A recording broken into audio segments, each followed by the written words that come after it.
Un sentiment de séparation, un sentiment D'être séparé de quoi?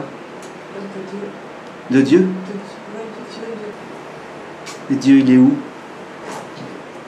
Est-ce que tu peux être séparé de Dieu s'il est partout? Je ne sais pas pourquoi il y a encore un sentiment de séparation. Je ne sais pas, il y a un truc encore. Je ne sais pas ce qui se passe. Tu veux être avec Dieu ou tu veux être... Qu'est-ce que Dieu pour toi? Mais là, en fait, quand tu dis j'ai peur qu'il y ait un sentiment de séparation, et en fait, à chaque fois que tu parles, je ne sais pas si tu t'en rends compte, mais tu le réactualises toi-même.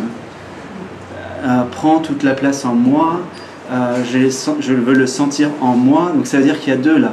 Tu es en train de dire qu'il y a toi, le personnage, qui sentirait Dieu. En fait, tu veux être avec Dieu. Tu ne t'autorises pas à affirmer, et il y a beaucoup de gens dans ton cas, que tu es Dieu. À la base, le bouquin qu'on a écrit, on devait l'appeler « Je suis Dieu, toi aussi ». Et en fait...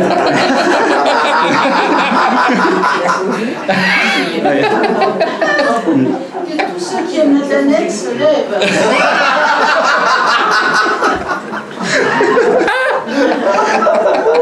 Et en fait, le truc de dingue, c'est que le titre était déjà pris.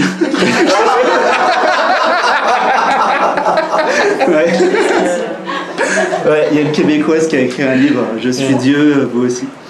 Donc voilà, on a dû changer de nom. Mais il y a un moment où en fait il y a une affirmation. Il y a une affirmation intérieure qui doit être sans aucun... Comment dire? Ça doit être comme pressenti, comme quelque chose de très fort en toi qui doit arrêter de croire qu'il y a une relation de moi à Dieu, mais que tu l'es. Que tu l'es. Donc ça ferme dans « je suis ». Je suis Dieu.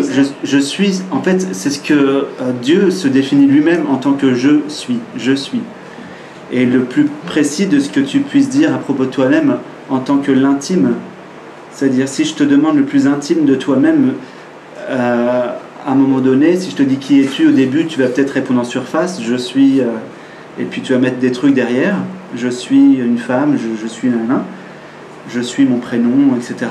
Et à un moment donné, tu vas arriver à je suis, qui est beaucoup plus intime que je suis quelque chose, tu vois.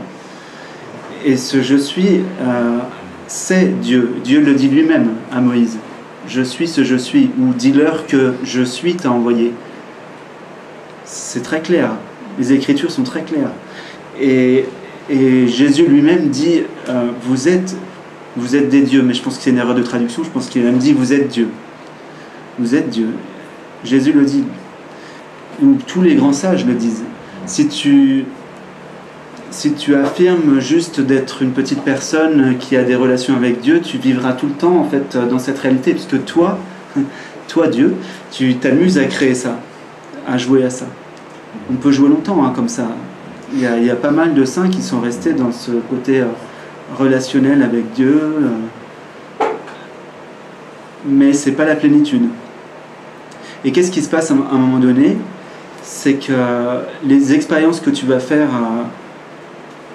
d'un Dieu qui te remplit, d'un Dieu extérieur qui te remplirait quand il le veut, selon son bon vouloir, vont toutes, à un moment donné, s'arrêter.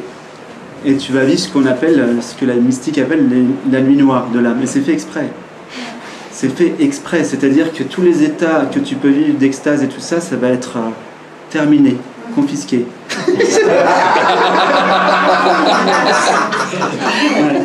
Il y a une sainte, je ne sais plus qui c'est, je crois que c'est Marie-Yvonne Aimée de Malestroit. À un moment donné, elle était dans la nuit noire de l'âme et elle dit, elle était avec Jésus, c'était sa voie de réalisation. Elle dit à un moment donné à Jésus, je ne sais pas si tu m'aimes, parce qu'elle sentait plus rien à ce moment-là. Je ne sais pas si tu m'aimes, mais moi je t'aime et quand je le déclare, je me sens bien et ça me suffit. Et en fait, en disant ça, elle s'est autorisée à être Dieu.